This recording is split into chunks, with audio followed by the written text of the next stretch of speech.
দর্শক, বাকরুদ্ধ হয়ে গেলাম। আনিস আলমগীরকে ৫ দিনের রিমান্ড দেয়া হয়েছে। মানে এত বড় অপরাধী আনিস আলমগীর, সরকার পুলিশ প্রশাসন মনে করছে এত বড় অপরাধীর সাথে তাহলে টকশো করতাম। এত বড় অপরাধী একদিন বাংলাদেশের জন্য আন্তর্জাতিক সুনাম করে আনছিল যে ইরাক যুদ্ধের সময় তিনি বাগদাদে অবস্থান করে সেই ইরাক দখলের যুদ্ধটা কাভার করেছিল। আমার মনে আছে তারপর বেগম খালেদা জিয়া তাকে তার দপ্তরে ডেকেছিল এবং তার প্রশংসা করেছিল। এটা আমাদের জন্য সম্মান গর্বের ছিল অনেক বছর আগে। আজকের প্রজন্ম হয়তো জানে না, না জানারই কথা। কিন্তু যে সরকার পুলিশ প্রশাসন যারা আজকে এত বড় তাকে বিচারের আগেই দণ্ড দিয়ে দিল, আর কি লাগে? হাত কড়া পরানো, মাথায় হেলমেট, বুকে ভেস্ট পরানো, দেখলাম অঝরে কাঁদছে। আমি বারবার বলছিলাম যে সাংবাদিকদের এই মিথ্যা হত্যা মামলা দিয়েন না। তারপরে ওই তার বক্তব্যে, তার সোশ্যাল মিডিয়াতে কি বক্তব্য, তার কারণে সমাজে খুব অস্থিরতা, রাষ্ট্রবিরোধী কর্মকাণ্ড হচ্ছে, এই কথা যদি বলে যদি একটা মামলা হয়, আগে আটক করা হলো, রাত ২টার সময় মামলা, তারপরে ওই মামলায় তাকে গ্রেপ্তার দেখায়, তাকে আদালতে পাঠানো হলো, আদালত থেকে কারাগারে গেলেও বুঝতাম তারে রিমান্ডে নেওয়া হলো। মাই গড! মনে আছে শেখ হাসিনার সময় সেই সাভার থেকে এক সাংবাদিককে, প্রথম আলোর সাংবাদিককে ধরা হলো, তারপরে পরে মামলা হলো, পরে একই কাজ করলো। আমার খুব লজ্জা লাগতেছে যে এরকম একটা পরিবর্তন আমরা চাইছি, যে পরিবর্তনে ঠিক একই ঘটনা বারবার উদাহরণ টানতে হচ্ছে, আগের খারাপ শাসনের সাথে উদাহরণ টেনে আনতে হচ্ছে। আমি ২-৩টা ভিডিও করছি কালকে অ্যারেস্ট হওয়ার পর থেকে। আমি বারবার বলছি, আনিস আলমগীর যেই মতাদর্শ, যেই বয়ানটা দেয়, তার সাথে আমি একমত না। কিন্তু আমি একটা বিষয়ে একমত, যে সে ভিন্ন মতের, সে ভিন্ন মত হলে গণতন্ত্রের স্বার্থে আমাকে তার অধিকারকে লালন পালন করতে হবে, সেটাকে মর্যাদা দিতে হবে। তাহলে তো ভাই, আমি বলি, আজকে একটা কথা বলি, এই যদি অ্যাটিটিউড হয় রাজনৈতিক দল, রাজনৈতিক সরকার বা কর্তৃপক্ষের, পার্লামেন্টটা হোক, ক্ষমতায় হয় বিএনপি না হয় জামাত যাবে, তো অপোজিশনে থাকবে আবার সেই বিএনপি জামাত। দেখেন, আমার তো মনে হচ্ছে সংসদের মধ্যে পিটাপিটি মারামারি শুরু হবে, কারণ কেউ কাউকে তো সহ্য করবে না। ভিন্ন মত, ভিন্ন বক্তব্য যখন মুখোমুখি হবে, তখন তো ওই দেখা যাবে যে হাতে কাগজপত্র যা আছে ছুঁড়ে ছুঁড়ে মারা শুরু হলো। ওই ভেতরেই রাজাকার, আলবদর, স্বাধীনতা বিরোধী শক্তি, আর এরা বলবে যে ভারতের দোসর, আওয়ামী লীগের দোসর, এই সমস্ত বলি। তো আজকেই তো দেখলাম যে এই সাদিক কায়েম ভিপি, হাদির এই পরিণতি কেন বিএনপি জবাব চাই, এখনই দায়ী করে ফেলতেছে। আনিস আলমগীরের অপরাধটা কি দেখেন, কি অদ্ভুত সব কথাবার্তা।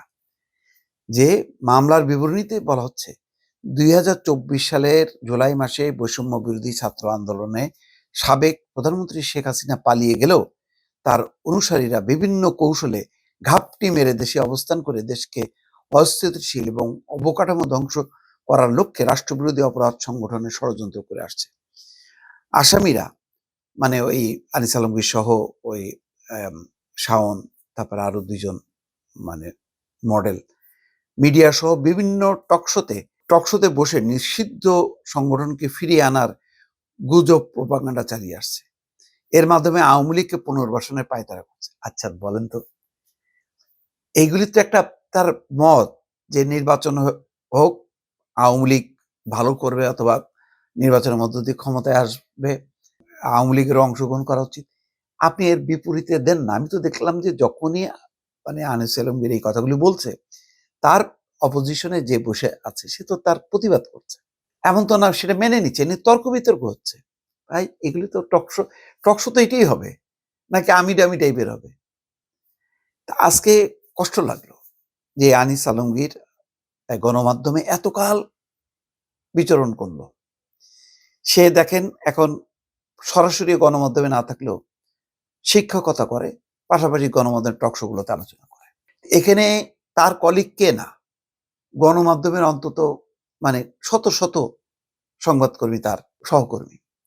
আনিস আলমগীরকে নিয়ে আমরা অনেক মজা করি, তার অহংকার, গর্ব, তার মানে সে একটু মানে দাম্ভিক টাইপের, অন্যকে তুচ্ছ তাচ্ছিল্য করে, এইগুলি আমাদের আভ্যন্তরীণ আলোচনা। কিন্তু সে একটা মত প্রকাশ করতেছে, বলতেছে, কথা বলতেছে, তার কারণে অন্য পক্ষ ক্ষুব্ধ হচ্ছে। ক্ষুব্ধ হওয়াটা তো ভালো।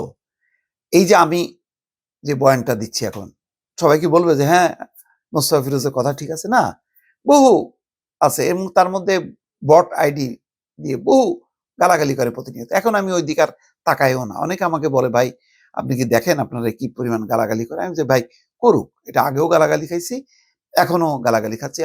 আমি গালাগালি প্রুফ হয়ে গেছি। ওই সমস্ত দেখিও না, উত্তরও দেই না, প্রশংসাও দেখি না, নিন্দাও দেখি না।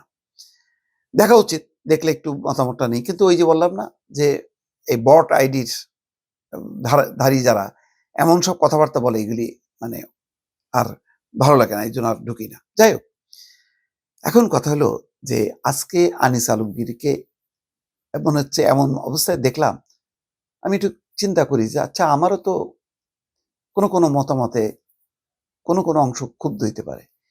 তাহলে আমাকেও এরকম হাত কড়া পরানো হবে, মাথায় হেলমেট, ভেস্ট পরানো হবে এবং আনিস আলমগীরের মতন অঝরে কাঁদতে থাকবো কাঠগড়ায়? কি দুর্নীতি করছে? মানুষ হত্যা করছে? অস্ত্রধারী, সন্ত্রাসী? না, কিছুই না। ভাই আবারও বলি, এসব বাড়াবাড়ি ভালো না, এগুলির পরিণাম ভালো না। শেখ হাসিনাকে প্রচন্ড রকমের খেসারত দিতে হয়েছে। এখনো তার সহকর্মীরা লজ্জিত, দুঃখিত বলে না, কিন্তু এখন তারা রিয়েলাইজ করে আজকে যেগুলি হচ্ছে কার মদদে, কার ইন্ধনে আমি জানি না, এবং এর মধ্য দিয়ে সেই উগ্রপন্থার সমর্থকদেরকে এক ধরনের উস্কানি দেওয়া হচ্ছে, তাদের জয়টা নিশ্চিত করা হচ্ছে। যারা একটু মধ্যপন্থা, গণতান্ত্রিক ভাবাদর্শে বিশ্বাস করে, তারা কিন্তু কোণঠাসা হবে। আগামীতে টকশোগুলোতে আর তর্ক বিতর্ক চলবে না। দেখেন, এই ধরনের যদি এই ঘটনাটা যথেষ্ট পরিমাণ মানে চিন্তা হবে। আমি কয়েকদিন আগে বলছি, আমি নিজেও এখন খুব চিন্তিত থাকি।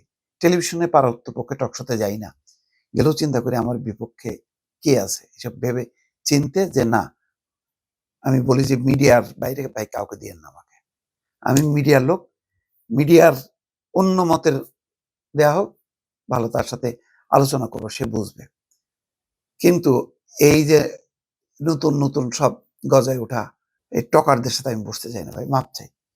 ভালো আছে, তার মধ্যে বেশ কয়েকজন, যেমন হাদি, তার এই যে মনোযোগ দিয়ে আন্তরিকতার সাথে যুক্তি দিয়ে যে কথা বলে, ভালো লাগে। আরো কয়েকজন আছে, কিন্তু আরো কয়েকজন আছে, সেগুলার নাম বললাম না, এগুলো সাথে বসতে চাই না। আর কথা বললে কি হয়, তার তো আজকে একটা করুণ পরিণতি দেখলাম।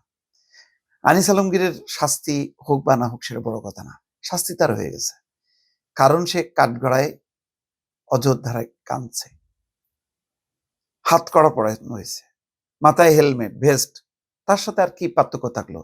ওই যে চোরা সালমান এফ রহমান, আনিসুল হক, দুর্বৃত্ত, এই সমস্ত এদের সাথে আর আনিস আলমগীরের পার্থক্য কি থাকলো? একই হয়ে গেল। খুবই কষ্ট পেলাম। এইটা উচিত হয়নি। আপনি শোকজ করেন, নোটিশ করেন, ঠিক আছে, দরকার যে মামলাও করতে চান করেন, সে লড়ুক।